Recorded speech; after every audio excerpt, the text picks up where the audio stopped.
సుమన్ టీవీలో మీ personal and business promotions కోసం కింది నెంబర్కి కాంటాక్ట్ చేయండి. నమస్తే, welcome to Suman TV. Rayachoti, Annamayya district. చిన్న కష్టాలకే సూసైడ్ అనేది ఒకటే మార్గం అని చాలా మంది యూత్ అనుకుంటుంటారు. 20% యాక్సిడెంట్ వల్ల చనిపోతుంటే 80% మాత్రం సూసైడ్ లేకుంటే క్రైమ్ వల్ల మరణిస్తూ ఉంటారు. అసలు ఎందుకు చిన్న రీజన్స్ కి అలా చనిపోతూ ఉంటే రేపు నాటికి మీరు ఉండరు, మేము ఉండము. దీని మీద అవేర్నెస్ కావాలంటే ఒక్కసారి మన మాస్టర్ రూమ్ లో అడిగి మాట్లాడి తెలుసుకుందాం. నమస్తే అండి. నమస్తే అండి మేడం, మీ పేరు ఏంటి మేడం? నా పేరు గీత. నేను ఇక్కడ పోస్ట్ మార్టం డ్యూటీ నేను చేస్తూ ఉంటాను. ఏదో చాలా బిజీగా వర్క్ చేసుకుంటున్నట్టున్నారు. మామూలే అండి, అవన్నీ పోస్ట్ మార్టం రిపోర్ట్స్ అని రాస్తూ ఉంటామండి. ఓకే మేడం, ఈ రోజుల్లో చిన్న కష్టం వస్తేనే చనిపోవాలి, సూసైడ్ చేసుకోవాలని ఒక ఆలోచన అయితే ప్రతి ఒక్కరికి వస్తుంది. అవును మేడం. మీరు మార్చరీలో చాలా మంది కూడా పోస్ట్ మార్టం చేస్తూ ఉంటారు కదా, ఎలాంటి బాడీలు అయితే మీకు దొరుకుతుంటాయి? మాకు అంటే ఎక్కువ మాకు సూసైడ్ దొరుకుతుంటాయి, యాక్సిడెంటల్ గా దొరుకుతుంటాయి. మామూలు ఏదైనా సమస్య వచ్చినా కూడా చిన్న ఏజ్లోనే తొందరగా వాళ్ళకి ఫీలింగ్స్ వచ్చి హ్యాంగింగ్ అంట, పాయిజనింగ్ అంట, తర్వాత అది బర్నింగ్ అంట, అట్లా వాటర్లో అది డోనింగ్ అంట, అలాంటివన్నీ జరుగుతుంటాయండి. అలాంటివి ఎక్కువ వస్తుంటాయి. మేము చేస్తూ ఉంటాము. ఒక్కసారి మనం అక్కడికి వెళ్దామా? వెళ్దాం రండి మేడం. సార్ నమస్తే అండి. సార్ ఎలా ఉన్నారు? సార్ మీ పేరు? నా పేరు బండి దొరబాబు. దొరబాబు, ఇక్కడ ఏం చేస్తుంటారు సార్? మేడం, నేను మామూలుగా హాస్పిటల్లో ఎంఎన్ఓ మేడం. సో ఈ మధ్య ఇక్కడ పిఎం అసిస్టెంట్ ఎవరు ఉండే లేదు మేడం. మనమే నా ముందు అతను రిటైర్డ్ అయిపోయాడు. ఒక 10 ఏళ్ళ నుంచి నేనే చేసుకుంటాను మేడం. రీసెంట్ వచ్చి ఈ అమ్మాయి వచ్చి అదే ఇందాక మాట్లాడుతున్నాను. ఎన్ని ఇయర్స్ ఉంది సార్ మీరు? నేను ఇక్కడ 16 years అయింది మేడం. 16 సంవత్సరాల నుంచి హాస్పిటల్ ఉన్నాను మేడం. 10 ఏళ్ళ నుంచి వర్క్ చేస్తున్నాను మేడం. అప్పుడు అది ప్లస్ ఇది ఉంటే వీడ. అయితే మీ సర్వీస్ అంతా కలిసి 16 సంవత్సరాలు. 16 సంవత్సరాలు చాలా చూసేసి ఉంటారు ఇక్కడ. చాలా అంటే చాలా మేడం, చాలా. ఎందుకంటే బయట మనం చూసేది ఒకటైతే హాస్పిటల్లో చావును నుంచి బయట పడడం చూసింటారు, చావులు కూడా చూసింటారు ఇక్కడ. అలాంటి సిచ్యువేషన్ లో మీరు చెప్పే మాటలే మోటివేషన్ గా ప్రతి ఒక్కరు తీసుకుంటారు సార్. 100% లో 99% కూడా ఇప్పుడు చనిపోవాలి, లేకుంటే డ్రంక్ అండ్ డ్రైవ్ ఇలాంటివి ఎక్కువ చూస్తుంటాం. దాని మీద అవేర్నెస్ తీసుకురావడానికి మేమైతే ఇక్కడికి రావడం జరిగింది. మీ మాటల్లో కొంతమంది అయినా కనెక్ట్ అయ్యి అక్కడ సూసైడ్ అనే ఒక థాట్ నుంచి బయట పడతారని కోరుకుంటున్నాను సార్. ఇది మార్చరీ రూమ్ కదా మేడం. వస్తాను ఫస్ట్ మీ ప్రాసెస్ ఎలా ఉంటుంది చెప్పండి. ప్రాసెస్ బాడీని తీసుకొస్తాము. బాడీని తీసుకొచ్చిన వెంటనే దీని మీద పడుకోబెడతాము. అంటే ఆ ఇటుకు రాయి దేనికంటే అది తల కింద పెడతాము. అది తల కింద? ఓకే, తల కింద పెడతాము. సో ఆ బాడీ ఏమనేది ఫస్ట్ ఆ కేసు తెలుసుకుంటాం. యాక్సిడెంట్ కేసు అనుకోండి madam. For example accident case మనం మెయిన్ ఇంజరీస్ మనం ఐడెంటిఫై చేస్తాం. అందులో వీళ్ళు రావడం కూడా ఓరేంజ్ స్పీడ్ లో వస్తారు. మీకు తెలియదు ఏముంది, సన్నగా పోయాడు ఎవరు ఉండరు. వాళ్ళ తల్లిదండ్రులు ఎంత బాధ అనేది ఉంటుంది. సో దాన్ని మాత్రం ఇంజరీస్ ఐడెంటిఫై చేస్తాం, ఎక్కడెక్కడ ఏమి విరిగినాయి ఏమి. నెక్స్ట్ మన స్టేషన్ నుంచి ఒక పేపర్ తెస్తారు, బాడీ సెంట్ పోస్ట్ మార్టం అని. Inquest body sent post mortem తెస్తారు వాళ్ళు. ఒక ఆర్టీ అయితే వాళ్ళు ఏం చెప్తారు అంతవరకు. ఒకవేళ పాయిజన్ తీసుకుంటారు కొంతమంది, పాయిజన్ తీసుకొని డెత్ అయిన వాళ్ళకు దాంట్లో వాళ్ళు ఏం మెన్షన్ చేస్తారంటే విశ్రాద్యం అంటారు. ఆ విశ్రాద్యం మనం మా సూపరింటెండెంట్ గారికి చెప్పేసి ఆ డాక్టర్ని అలర్ట్ చేసుకొని డాక్టర్ గారు ఉంటారు, ఆయన ఏం పార్ట్ తీయమంటే ఆ పార్ట్ తీసి మనం కెమికల్ పంపిస్తాం మేడం. ఓకే, ల్యాబ్ కి పంపిస్తారు కంపల్సరీ. రిపోర్ట్ ఏదనేది మళ్ళీ రిటర్న్ వచ్చి డాక్టర్ గారు చూస్తారు. ఎన్ని రోజులకు వస్తుంది సార్ ఆ రిపోర్ట్? అది వీళ్ళు పోలీసులు పంపించేదాన్ని బట్టి. సార్ ఒక్కసారి ఈ ఇన్స్ట్రుమెంట్స్ అన్ని కూడా ఇక్కడ ఉన్నాయన్నమాట. చూస్తేనే చాలా భయం అనిపిస్తుంది. మీ ప్రాసెస్ కాబట్టి ఒకసారి దీన్ని ఎక్స్ప్లెయిన్ చేస్తారా? ఇది మామూలుగా surgical blade madam. Okay, blade. ఈ బ్లేడ్ తో ఓపెన్ చేస్తాం మేడం. ఎక్కడి నుంచి సార్? ఇక్కడ నుంచి స్టార్ట్ చేస్తారా? ఇప్పుడు మామూలుగా ఒకవేళ హ్యాంగింగ్ అనుకోండి మేడం, ఇక్కడ నుంచి స్టార్ట్ చేయాలి. ఇక్కడ నుంచి హ్యాంగింగ్ వరకు. దాంట్లో మళ్ళీ విజిల్ ఆడింది అనుకో కంపల్సరీ ఓపెన్ చేసుకోవాలి. Okay. So hanging hire bone చూస్తాము. చూసిన తర్వాత విజిల్ డాక్టర్ గారు ఏమేమి చెప్తారో అది తీసి దానికి యూజ్ చేస్తారా? పోతుంది మేడం. అట్లే చాలా భయం అనిపిస్తుంది. మాకు అలవాటు అయిపోయింది మేడం చేసి. ఓకే సార్, కాకపోతే మనము కూడా బిగినింగ్ అప్పుడు భయపడే కొన్ని సందర్భాలు మేము కూడా బాధపడిన ఉంటాయి మేడం. కొన్ని రైలు ఒక చిన్న పాపను రీసెంట్ అంతా ఒక 2 years బ్యాక్ వాళ్ళ తల్లి చంపేసింది. చంపేసింది అనేది ఆ పిల్లలు చెప్పలేదన్నమాట. ఓకే. సో మనమే ఎట్నో ఆమె గట్టిగా దబాయించాడు. ఆ బిడ్డ నాడ పండేసి ఆ పాపకు ఇది తీయాలంటే కొంచెం ఆటోమేటిక్గా అయినట్టు కొంచెం చాలా బాధగా ఉంటుంది. సార్ మీ కళ్ళల్లోనే వస్తుంది కదా నిజం సార్. మేడం, చూసినాను మేడం, అనుభవించిన ఎంత వయసు ఉంటది చిన్న బిడ్డకి? 2 years అంతే కదా పాప నుండి 2 years. సో మార్చరీ చేసే వాళ్ళకి కూడా మనసు అనేది ఉంటది, మేడం. కళ్ళల్లో నీళ్ళు వస్తున్నాయి మీకు. ఈ ప్రాసెస్ ఇది మేడం, ఇది తల ఓపెన్ చేసేదానికి మేడం, దేనికి అది? తల ఓపెన్ చేసేదానికి ఇది సూచన లాస్ట్. ఓకే. ఈ తల ఏం చేస్తామంటే ఈ సర్జికల్ బ్లేడ్ ఉంది కదా మేడం, దీంతో తల ఈట ఓపెన్ చేస్తుంది. దీన్ని చేసిన తర్వాత డైరెక్ట్ గా దీంతో కొడితే కొంచెం గలీజ్ అయిపోతుంది అని చెప్పేసి దీంతో ఒక మార్క్ అనేది పెట్టుకుంటాం అనమాట. అంటే ఇలా ఇట్లా వేయడంలో ఒక మార్క్ అనేది పెట్టుకుంటాం. పెట్టుకుని దీంతో కొట్టిన సింపుల్ గా వచ్చు. ఇదే కార్పెంటర్ల దగ్గర ఎక్కువ ఉంటది. అది రెండో కార్పెంటర్ మేము. అదే మామూలుగా యాక్చువల్ చెప్పాలంటే కార్పెంటర్లు రంపంతో ఇలా తెంపడానికి కట్ చేస్తారు. అది వాళ్ళ కార్పెంటర్, మేము రెండో కార్పెంటర్లు. సో ఇది ఏం చేసి ఇట్లా వేసి కొన్ని వేసినామంటే నీట్ గా ఓపెన్ అయిపోతుంది. ఎముక అనేది బయట దాంట్లో ఏమవుతుందంటే ఆ ఓపెన్ అయిపోయినాక డాక్టర్ గారు దాంట్లో ఏమైనా ఇంజరీస్ ఏమున్నాయి అనేది దాంట్లో వాళ్ళకి తెలిసిపోతుంది. కొట్టినప్పుడు లోపల బ్రెయిన్ లో బ్లడ్ క్లాట్ కావడం, సో ఏ సైడ్ క్లాట్ అయిందని డాక్టర్ గారు తెలుసు. దాన్ని బట్టి డాక్టర్ గారు సర్టిఫికేట్ ఇస్తారు. ఆ ఫినిష్ లో ఏం చేస్తామంటే సూచన దానికి ఇది కుట్లు వేసేదానికి మళ్ళీ అట్లా సెట్ చేసి పైన కనపడకుండా నీట్ గా సూచన వేసి ప్యాక్ చేస్తాం మేడం. కాకపోతే లాస్ట్ చివరి చూపు అంటే స్నానాలు చేయించడాలు గాని వాళ్ళ సాంగ్యం ఉంటది కదా, హిందూ గాని ముస్లిం సాంగ్యాలు ఉంటాయి. ఇట్లా మార్చరీ చేసిన తర్వాత కుట్లు స్టిచెస్ అవన్నీ స్నానం చేయించకూడదు అని అంటారు, నిజమేనా? అది కొంతమంది చేస్తారు మేడం, కొంతమంది అట్టేం లేదు. నాకు స్నానం అంటే ఎక్కువ బాడీని షేక్ చేయకూడదు. మనము సూచన వేసినాం కదా, ఎంత ఇది వేసినా కూడా అడసు బ్లీడే కాకుండా నీట్ గా పెట్టుకొని చేసుకోవచ్చు, తప్పేం లేదు మేడం. చేసుకోవచ్చు, చేస్తే ఏం ఉండదు. ఒకవేళ ఇక్కడ తీస్తే మాత్రము కళ్ళల్లో నుంచి ముక్కులో నుంచి ఇట్లా వచ్చేస్తుంది. ఇక్కడ మాత్రం చేస్తే ఇక్కడ కడుపుకు గానీ తలకు గానీ చేస్తే అంత ఏం ఉండదు. సూచర్స్ వేస్తే కొంచెం నీట్ గానే వేస్తాం కాబట్టి ఒక్కటి మాత్రం ఇక్కడ గొంతు దగ్గర చేస్తే మాత్రమే వస్తుంది. నోట్లో గానీ ముక్కులో గానీ బ్లీడింగ్ వస్తుంది. సూచర్ వేసినా వేయకన్నా అది ఆటోమేటిక్ గా కదిలిస్తే వచ్చేస్తుందండి. ఉంటది కదా, స్ట్రక్ అక్కడే ఉండిపోతుంది. ఇప్పుడు ఇక్కడ కట్ చేస్తాం కదా, కిందికి వెళ్ళదు, పైనే ఉంటది కాబట్టి అది ముక్కులో నుంచి నోట్లో నుంచి వచ్చేస్తుంది. మెయిన్ వచ్చి ఎలాంటివి ఎక్కువ వస్తున్నాయి ఇక్కడికి? డ్రంక్ అండ్ డ్రైవా, క్రైమా, లేకుండా ఉంటే సూసైడ్ ఎక్కువ మేడం. సూసైడ్ ఎక్కువ. ఆర్టీ అనేది యాక్సిడెంట్ కేసులు అనేది మామూలు. దాన్ని మనం అసలు అది వాళ్ళ కర్మ కావచ్చు, లేకపోతే దేవుడు అని రాత్ర కావచ్చు, లేదా వీడి వేసి స్పీడ్ కొట్టి ఉంటుంది. ఈ సూసైడ్ వస్తాయి కదా, మందు తాగడము, ఆత్మహత్య అంటే ఏమంటారు హ్యాంగ్ ఊరి వేసుకోవడము, అవి ఉంటాయి మేడం. ఎక్కువ మోస్ట్లీ సూసైడ్స్ ఉంటాయి. మేము చనిపోయినాము ఆడికి అయిపోయింది అనుకుంటారు, అంతే మేడం. ఫ్యామిలీ అన్యాయం అయిపోయింది అనేది ఎవరికి అర్థం కాదు. బ్రతికేదానికి ఎన్నో అవసరాలు పడచ్చు మేడం. దాన్ని చనిపోయిన తర్వాత వాళ్ళ తల్లిదండ్రి కానీ వాళ్ళ భార్య ఉంటారు కదా మేడం, వాళ్ళు ఎంత బాధపడతారు అనేది వాళ్ళు అప్పుడు ఆలోచించరు. అది క్షణికావేశం ఉంది, అయ్యో చనిపోవాలా. అవును, నిజమే.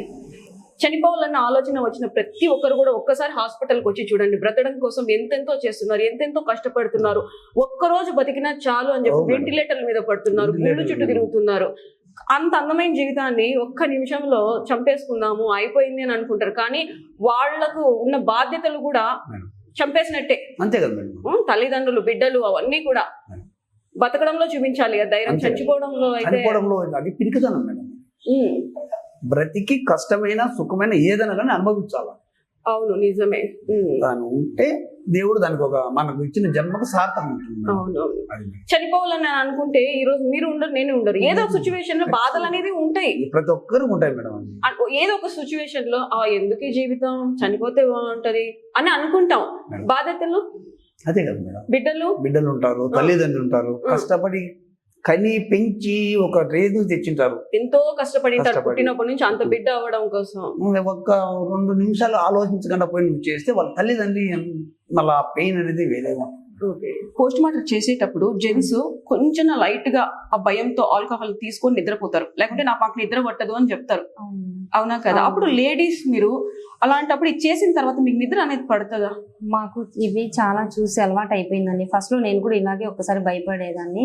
తర్వాత చూస్తూ చేస్తూ నాకు అలవాటు అయిపోయింది. నాకు అటువంటిది ఏం ఉండదండి. ఇప్పుడు వాళ్ళంటే తాగుతారు, నిద్రపోతారు, మనం ఏం చేస్తాము, ఏం చేయలేము కదా. దానికి అలవాటు పడాలా, అలవాటు పడినాను. నాకు అలాంటివి ఏం లేవండి, చేస్తాను. నిద్ర పడుతుంది. నిద్ర పడుతుంది, తింటాను, ముట్టుకుంటాను. నాకు అలాంటి ఫీలింగ్స్ ఏం లేవు. వాళ్ళకి పట్టుకుంటే వస్తారేమో, పట్టుకుంటారు, ఇలాంటి ఏ ఫీలింగ్స్ లేవండి నాకు. సొంత బంధువులే చనిపోతే శవాన్ని ముట్టుకోవాలన్నా కూడా భయపడతారు. భయపడతారండి. అలాంటిది మీరు ముట్టుకోవాలి, డ్రెస్ చేయాలి, అన్ని చేస్తానండి. నాకు అలాంటి ఫీలింగ్స్ ఏం లేవు. నేను ఆల్మోస్ట్ మనం కూడా అక్కడ పోయే వాళ్ళమే, మనకు అలా జరిగేది, అలా అన్ని పట్టించుకోకూడదు. రేపు మనం ఇప్పుడు వాళ్ళని చూస్తే మనకి ఎవరో ఒకరు చూస్తారనే ఫీలింగ్ తో నేను చేస్తానండి. ఇంట్లోకి వెళ్తే కాళ్ళు చేతులు కడుక్కొని పసుపు నీళ్ళు చల్లుకుంటాం. మీరు డే అంతా ఇక్కడ ఉంటారు, స్నానం చేసేదానికి ఛాన్స్ లేదు. మార్నింగ్ చేస్తే మరి ఇంటికి వెళ్ళిన తర్వాత మీరు స్నానం చేయాలి. అలాంటప్పుడు హైజెనిక్ గా ఉండడానికి మీరు ఏమైనా ప్రికాషన్స్ అయితే తీసుకుంటారా? ఏం లేదండి. ఇప్పుడు ఇక్కడ మార్నింగ్ నుంచి డ్యూటీ చేస్తాము, అసలు ప్రికాషన్ తీసుకోవడానికి మనకు ఛాన్స్ ఉండదు. కంపల్సరీ ఇంటికి వెళ్ళాల్సిందే, స్నానం చేయాల్సిందే. స్నానం చేసి ఇంట్లోకి వెళ్తానండి. ఇంకా వేరేది ఏం ప్రికాషన్స్ నేను చెయ్యను, తీసుకోను కూడా. అంతే. ఓకే. ఇప్పుడు శ్మశానాలకు వెళ్తూ ఉంటారు అంత్యక్రియలు చేయడానికి. ఇంటికి వచ్చి గాలి ఏమన్నా సోకుతుందేమో, దైవే పట్టుకుంటారేమో అని ఒక భయంతో చాలా మంది ఉంటారనమాట. మీరు ఆ బాడీ పక్కనే నిద్రపోవడము జరుగుతుంది, అవన్నీ చేస్తారు. మీకు ఎప్పుడైనా జ్వరం వచ్చినప్పుడు కానీ ఏమో గాలి సోకుతుందేమో అలాంటివి ఏమన్నా మీకు భయాలు ఉన్నాయా బిగినింగ్ లో గానీ?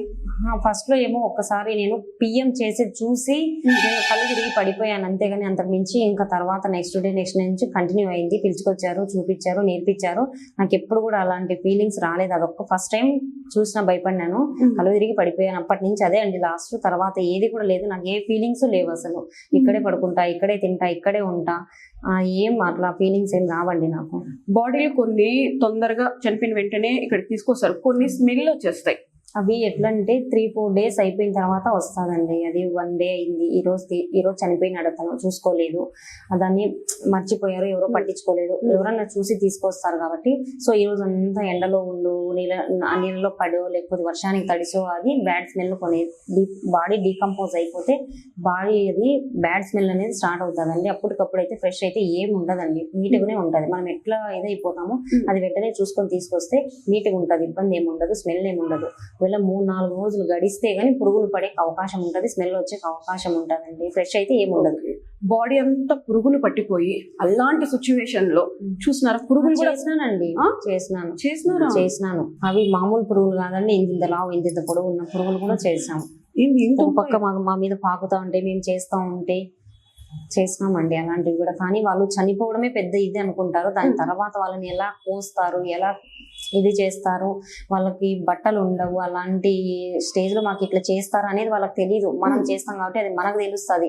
వాళ్ళు చనిపోయినాంలే అయిపోయింది అని వాళ్ళు అనుకుంటారు, కానీ వాళ్ళకి చాలా క్రూరంగా ఇదిగా చేస్తారండి. చూడలేని పార్ట్స్ అన్ని చూసేస్తారు, వాళ్ళు ఇంత ఇదిగా ఉంటారు కదా.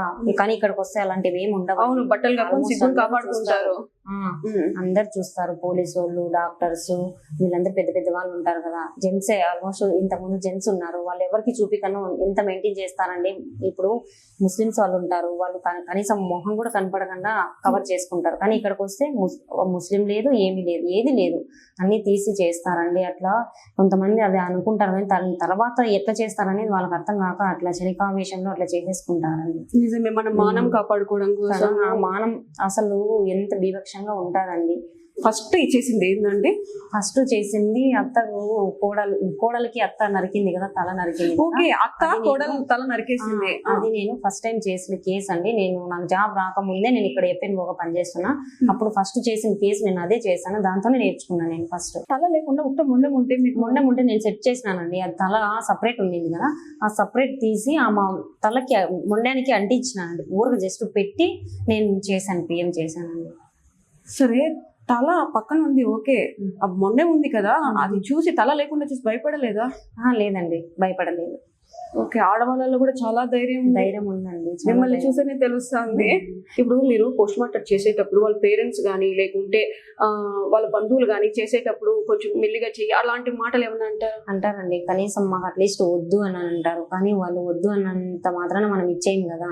అంటే వాళ్ళు ఏమైపోయిందంటే నా బిడ్డ ఇంకా బతికే ఉన్నారు అనుకొని మెల్లిగా చెయ్యి అలాగా ఏమన్నా తెలియని అమాయకత్వంతో ఏమైనా చెప్పిన మాటలు ఉన్నాయా? చెప్పినారు. మొన్న రీసెంట్ గా కూడా మా అబ్బాయి ఒక 1 వీక్ ముందు కూడా మేడం అది మా అబ్బాయి బతుకున్నాడు, మా అబ్బాయి బతుకున్న వాడిని పోస్ట్ మార్టం చేసి ఇచ్చినారు అని చెప్పి అంటారు. అంత దెబ్బలు కొడుతుంటాం, దీనితో కొడుతుంటాము, ఇవన్నీ ఓపెన్ చేస్తాం, అప్పుడన్నా వాళ్ళకి స్పర్శ రాదా బతుకుంటే? ఎందుకు చేస్తారు? ఏదైనా మనకి సూది గుచ్చుకుంటేనే అబ్బా అని లేస్తాము ప్రాణం ఉంటే. ఒకవేళ అది ప్రాణం లేకపోతే ఎంత కొట్టినా ఎంత చీల్చినా ఏం వాడు లేసి చెప్పొచ్చు కదా మేడం. అలాంటివి కూడా జరిగింది. రీ పోస్ట్ మార్టం లాగా కూడా మాట్లాడినారు. సార్ మా అబ్బాయి బతుకున్నట్టే పోస్ట్ మార్టం చేసినారు, మా అబ్బాయి లేచి పిలుస్తున్నాడు సార్, మాకు చేయి ఊపుతున్నాడు, కాలు, అలాంటివి కూడా చెప్పారండి మాకు. వాళ్ళు డిప్రెషన్ లో ఉన్నారు, డిప్రెషన్ లో ఉంటారు కొంతమంది. మామూలు ఇంకా దానికి ఏం చేయలేం మేడం మనం, కానీ దానికి అర్థమయ్యేలా మనం చెప్పుకోవాలి వాళ్ళని. ఈ మధ్య కాలంలో స్టూడెంట్స్ టీచర్ కొట్టారనో లేకుంటే ఎగ్జామ్ ఫెయిల్ అయ్యామనో, ఇంకా రీసెంట్ గా చూస్తే అనంతపూర్ లో కూడా ఒక స్టూడెంట్ స్కూల్ పై నుంచి కూడా దూకేసాడు అనమాట. అలాంటి మైండ్ సెట్ ఉన్న పిల్లలు మీరు ఏం చెప్తారు మోటివేషన్ గా? నా మోటివేషన్ అయితే అండి, ఇప్పుడు మన తల్లిదండ్రులు ఎన్నో ఆశ పెట్టుకొని పంపించింటారు స్కూల్స్ కానీ కాలేజీలు కానీ, ఏదో ఒకటి మైండ్ పెట్టుకునే కదా మనల్ని పంపిస్తారు. అలాంటప్పుడు ఏం చేయాలా? ఒక టీచర్ కొట్టినాడంటే ఎందుకు కొడతాడండి? మనం చదువుకోలేదు, మనం పైకి రావాలా, మన అమ్మ నాన్నలు వెయిట్ చేస్తుంటారు, మనం ఏదో కొన్ని కళలు నేర్పిస్తాము, చేస్తాము, చూస్తాము, ఆ బిడ్డ ఇట్లా చేస్తాంది చదువుతాందని ఎన్నో ఆశలు పెట్టుకొని ఉంటారు కదా. మీరు వచ్చి చదవకుండా చేయకుండా రాయకుండా ఉంటే ఎందుకు ఏమి అనేసి, ఒకవేళ ఒక దెబ్బ కొడితే భయపడి చదువుతారనేసి టీచర్ కొడతారండి. అంతేగాని వాళ్ళ కోసం కొట్టరు కదండి, మన కోసమే కదా. మనం ఏమన్నా మాట్లాడితే డిప్రెషన్ మాకు లేదు, మాకు స్ట్రెస్ అని ఆ డైలాగ్ ఎందుకు స్ట్రెస్ అండి? మీ పేరెంట్స్ కోసం స్ట్రెస్ కావాలి కానీ వాళ్ళ కోసం వీళ్ళ కోసం ఎందుకండి అని నేనైతే చెప్పడం అండి. నువ్వు బాగా చదువుకుంటే టీచర్ ఎందుకు కొడతారు? నువ్వు చదువుకోకపోవడం వల్లే కదా ఎగ్జామ్ ఫెయిల్ అవ్వడము. నువ్వు బాగా చదువుకుంటే ఈ రోజు ఎందుకు చావాల్సిన కారణం వస్తుందండి. చిన్న వయసులోనే చాలా జీవితాన్ని చూసేసాను, చేసినాను కూడా మేడం. అదే మీరు చెప్పే ఒక్కొక్క మాట వింటుంటే నాకే గూస్ బంప్స్ వస్తున్నాయి. ఇంకా చేసేవాళ్ళు మీరు ఎలా చేస్తున్నారు అనేది మీ మాటల్లోనే మాకు తెలుస్తుంది. ఇప్పుడు చేయాలి మేడం, తప్పదు. మీకు ఎంతమంది పిల్లలండి? నాకు 2 పిల్లలండి. 2 పిల్లలు. వాళ్ళకి మీరు ఈ పని చేస్తున్నారని తెలుసా? తెలుసు. మా పిల్లలకి నా వీడియోస్ కూడా చూపించానండి. వాళ్ళు భయపడినారు, మళ్ళీ చూపించలేదు. మీ హస్బెండ్ రియాక్షన్ ఏంటి? మా హస్బెండ్ రియాక్షన్ అయితే వద్దనే చెప్పారండి. అన్నిటికీ ఇట్లా భయపడుకుంటూ పోతే ఆడదానికి విలువ లేదు అని చెప్పేసి, అన్నిట్లో ఉండాలా అని చెప్పి నేను ఒక్కటే సమాధానం చెప్పినానండి. ఓకే, ధైర్యం నాకు ఉంది, చేస్తాను అని చెప్పినాను. మా ఆయన కూడా నాకు బాగా సపోర్ట్ చేస్తారండి. మీ అలాంటి వాళ్ళు భయపడకుండా ముందుకు వస్తేనే అన్ని రంగాల్లో కూడా ఆడవాళ్ళు ఉంటారు. అవునండి, నిజంగా చాలా తెలియని విషయాలన్నీ చెప్పారు మాకి. అది కాకుండా మోటివేట్ చేశారు, సూసైడ్ చేసుకుంటే ఇలా ఉంటది మీ పరిస్థితులు అని చెప్పి చాలా చక్కగా చెప్పారండి. Thank you so much.